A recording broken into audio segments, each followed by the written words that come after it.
ये प्रोग्राम हमारे गुज़श्ता प्रोग्रामों की एक कड़ी है, उसका एक हिस्सा है। 2 प्रोग्राम आपके साथ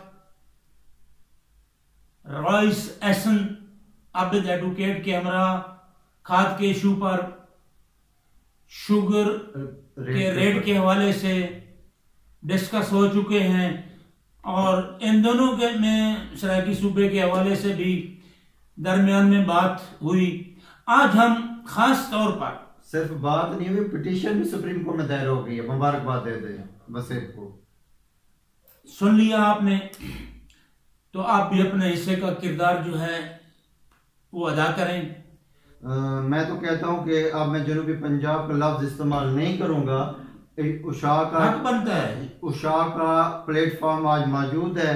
इंशाअल्लाह ताला मैं गांगा साहब के साथ बैठ के आज ये भी अपने वसीफ के लोगों को ये मैं जनाब ये भी कहना चाहता हूँ और ये भी मैं इंशाअल्लाह अल्लाह ताला की ज़ात के पर यकीन करके कहता हूँ इंशाअल्लाह ताला आज आप टाइम भी नोट कर लें, आज डेट भी नोट कर लें।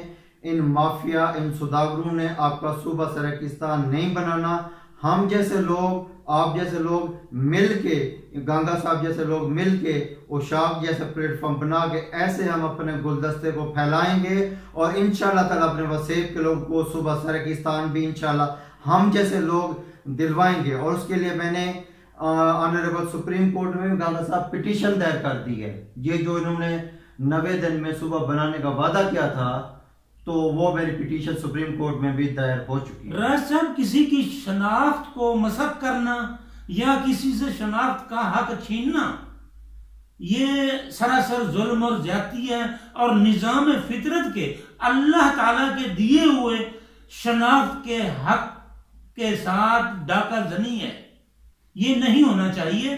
तो मेरा किसी के साथ कोई जातियात नहीं है, ना ही मैं इस चीज को पसंद करता हूं कि किसी जो है ना सिविलाइज्ड या मुहज्जब लोगों की कोई किसी की जो है ना पगड़ी उठाए। लेकिन जो चोर, डाकू, नौसरबाज और गरीब किसानों का हक लूटें तो उनको भी कटहरे में लाने की जिम्मेदारी आपकी और मेरी बनती है। उशाक की भी बनती है, MD गांगा की भी बनती है, रईस एहसन आबिद एडवोकेट भी बनती है। और इंशाअल्लाह ताला हम ये अलम हमने उठाया है, इस अलम को हम फैलाएंगे और इंशाअल्लाह ताला ये अलम अब रुकेगा नहीं, ये काफिला अब झुकेगा नहीं, ये काफिला अब रुकेगा नहीं।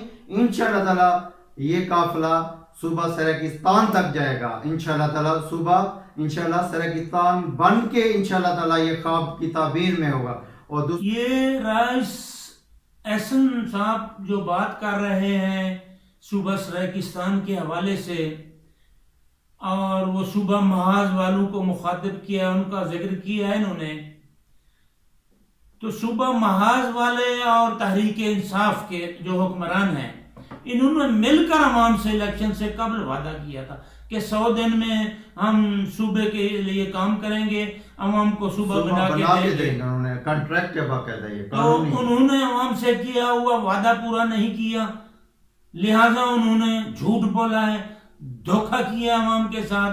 अवाम को चाहिए कि वो सारा काम अदालतों पे नहीं छोड़े, दूसरे इदारों पे नहीं छोड़े, कुछ काम खुद भी करें। अब बलदियाती इलेक्शन होने जा रहे हैं, जिन्होंने झूठ बोला है, जब ये वोट मांगने आए और इनके आगे कंधे आए, इनके उम्मीदवार आए, तो इनसे पूछें, अपने रद्द अमल का इजहार अपने वोट की पर्ची के जरिए करें, जरूर करेंगे। तब आप बच सकते हैं माफिया से, तब आप अपने हकूक का तहफ़्फ़ुज़ कर सकते हैं, तब आप जो अपने स्ट्रगल है, जो आपकी मंजिल है, उसको हासिल कर सकते हैं। सब देखें, वसीफ के दोस्तों को, वसीफ के लोगों को होश में आना चाहिए। अब जो है ना अपनी स्ट्रेंथ पॉलिटिकली वोट की पर्ची की सूरत में और सेकंड कानून का रास्ते मौजूद हैं।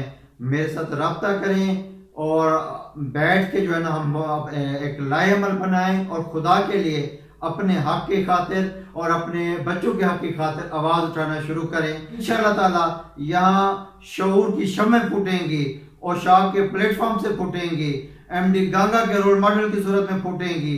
मुझ जैसे दरवेश जो है ना मजदूर के जो है ना मेहनत से फूटेगी इंशाअल्लाह ताला। जिला रहीमिया खान में मेरे दोस्तों आप देखेंगे इंशाअल्लाह ताला हम इतना लोगों में कोशिश करेंगे कि शऊर दे दें उनको, इतने अपने हकूक के लिए, बुनियादी हकूक के लिए शऊर दे दें ताकि वो जालिम का गिरबान पकड़ने के जो है ना उनमें ताकत आ जाए। आपने राज साहब शऊर की बात की है, बिलाशुबा शऊर है, एक मर्ज है, एक बीमारी है जिसका नाम बेहिसी है, वो यहां लाहक है। एक और सबसे बड़ी बीमारी है जो इस खिते के लोगों में और जगहों में भी होगी, खासतौर पे सरायकी वसेब में, रहीमिया खान में बहुत ज्यादा हमलावर है। वो गुलामी के जरासीम हैं जो खून में शामिल हो चुके हैं।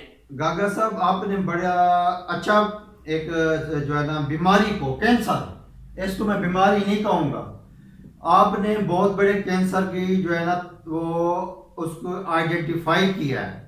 उसकी बुनियादी वजह यही है, यही आपके करीब वाला जो माफिया बैठा है और रहीमिया खां से एक आगे भी माफिया बैठा हुआ है जो मेरे वसेब के सादर और लोगों को तालीम याफ्ता, शऊर याफ्ता ना होने की वजह से बेहिसी के कैंसर में मुब्तला कर दिया है।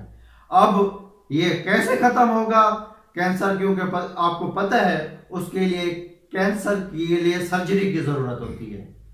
हम अल्लाह ताला की जात के ऊपर पूरा यकीन करके आप, मैं, गांगा साहब इंशाअल्लाह ताला ये ऐसे काफिले बनाएंगे ताकि जो है ना ये बेहिसी का कैंसर को हम उसकी जड़ से उखाड़ के बाहर फेंकते। नाजरीन, आखिरी बात आपसे इस टॉपिक के हवाले से मैं यही कहना चाहूंगा कि अल्लाह की जात भी उस फर्द के, उस कबीले के, उस कौम के हालात नहीं बदलती जो अपने हालात खुद बदलने के लिए बाहर नहीं निकलते, कुछ नहीं करते, आगे नहीं बढ़ते। आपने अपने हालात बदलना चाहते हैं तो आपको खुद कुछ करना पड़ेगा, बाहर निकलना पड़ेगा, अपना रद्द अमल देना पड़ेगा। घर बैठे हालात नहीं बदलेंगे, ये नोट कर ले। मैं गांगा साहब के इख्तिताम में अब हम अपने वीला को इख्तिताम की तरफ लेके जा रहा हूँ। मैं गांगा साहब की एक सुनहरी बात से हम इख्तिताम पजीर करते हैं अपने वीला को कि भाई मेरे, आप किसी के ऊपर एहसान नहीं कर रहे। आप अगर अपने हक के लिए आवाज़ नहीं उठाएंगे तो याद रखिए आपने अपना नुकसान करना है और किसी का नुकसान नहीं करना। अपने बच्चों के जो है ना वो रिस्क के ऊपर डाका डालने का रास्ता देंगे और दुनिया में और रोज़ आखिरत में यही बच्चे आपका गिरबान आपका पकड़ेंगे कि आपने अपने लिए भी और हमारे लिए भी रहेंगे, यूं ही लाइनों में जलील होते रहेंगे। आपने अपने और हमारे हक के लिए अशरफ और मखलूकात होने के बावजूद आवाज़ क्यों ना उठाई। तो इस पैगाम के साथ, इस इस्तदा के साथ आपने इस बात को जरूर सोचना है, हम जो मेहनत कर रहे हैं ये रज़ा इलाही के लिए कर रहे हैं, लेकिन आपका भी कोई फर्ज बनता है। गागा साहब, वसेब के लोगों का, दोस्तों का भी फर्ज बनता है। ये अकेले का किसी का जो है ना वो काज नहीं है, सबका मुश्तरका काज है। तो आपको भी होश में आना चाहिए, एक दूसरे का साथ बनना चाहिए, हमारा साथ बनना चाहिए। हम आपका साथ बनते हैं, आप गागा साहब का बने, अशाक का साथ बने और इसको मंतकी अंजाम तक कामयाबी की सूरत में इंशाल्लाह इसको तकमील करें और अपना हक और अपना सरा की सुबह सरा की स्थान इंशाल्लाह हासिल करके रहें इंशाल्लाह। आज का प्रोग्राम इन्हीं अल्फाज के साथ इजाजत चाहते हैं कि अल्लाह तबारक ताला सरायकी वसेब की, हमारे देश पाकिस्तान की हिफाजत फरमाए, अवाम की माफियात से जान छुड़वाए। यहाँ पर मैं गांगा साहब का शुक्रिया अदा करना चाहता हूँ और आखिर में मेरा भी पैगाम यही है वसेब के भाइयों से, वसेब के लोगों से कि खुदा के लिए आप भी होश के जो है ना वो होश में आ जाएं। अब बल्दियाती इलेक्शन सर के ऊपर है। ये जो नौसरबाज हैं, ये जो दगेबाज हैं, ये जो वादा करके जाते हैं सुबह बनाने का, वो भी मैंने तो अपना अदा कर दिया है। सुप्रीम कोर्ट में मैंने वो याददाश्त कॉन्ट्रैक्ट जो है ना वो मैंने पिटीशन दायर कर दी है। अब खुदा के लिए बल्दियाती इलेक्शन सर पर है, इन नौसरबाज, दगेबाज और जो है ना ये झूठ बोलकर आपको बेवकूफ बनाने वालों का भी एहतसाब करना आपका फर्ज है। पाकिस्तान जिंदाबाद, पाकिस्तान पाइंदाबाद, पाक आर्मी जिंदाबाद।